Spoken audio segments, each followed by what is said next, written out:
Ito rin po kasi ang panawagan natong si Amy Marcos.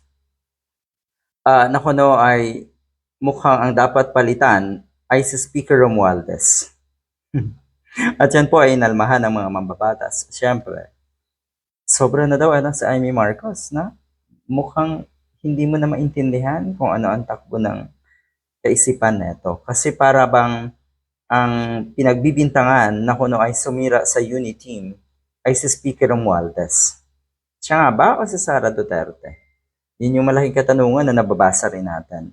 Isa pa, etong si Rowena Guanzon, na kuno ay dapat nang tanggalin si Romualdez bilang Speaker of the House.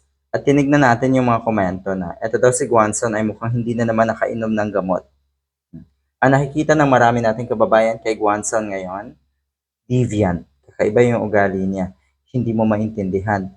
No wonder, no wonder, ganito ang ating bansa. Kasi hindi mo na alam kung sino ang totoong nagmamahal sa ating bansa, kung sino ang totoong may puso para magsilbi sa ating bansa. Nakikita nyo yan? Nung una, maraming humahanga dito sa isang ito at mukhang nakitaan ng prinsipyo. Kamukat-mukat mo, pag personal na interest na pala ang gusto, ang ipinaglalaban, ay nawawala lahat ng prinsipyo na yan. Diba? So, question ito na itong si Guanzon, ako nung ay tanggalin na itong si Speaker Romualdez. Yan. Nabuwag daw kasi ang unity team noong June 2024 nang magbitaw si Duterte sa kanyang pwesto sa gabinete ni Marcos dahil sa political differences.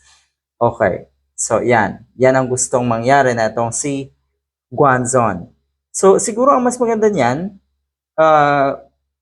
dapat lang natanggapin natin kung ano yung reaction, kung ano yung magiging pasya ng mga miyembro ng Kamara.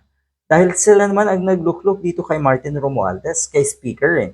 Kung tutuusin, kung tinitignan natin kahit saang anggulo, ang sinasabi ng lahat, halos lahat ng kongresista, yung leadership ng isang Martin Romualdez ay kahanga-hanga.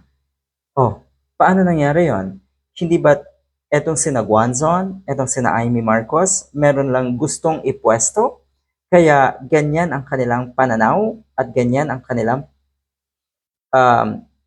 panawagan. Ika nga, sabi nga ni Senator Tito Soto at ng iba pa, what a shame. Itong mga ginagawa niyong ito is a big shame.